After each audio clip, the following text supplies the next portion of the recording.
Une fois votre demande déposée et avant de procéder à l'audition de votre dossier devant un juge de la Cour du Québec, division des petites créances, une préparation s'impose.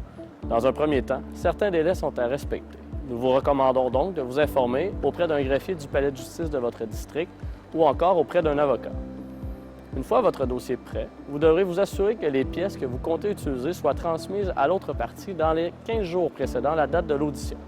Également, les témoins que vous souhaitez faire entendre doivent avoir été informés de la date de l'audition de votre dossier.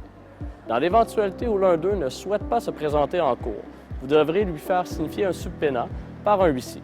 Un subpénat est un ordre de se présenter en cours, notamment afin de témoigner sur des faits ou bien d'apporter des documents.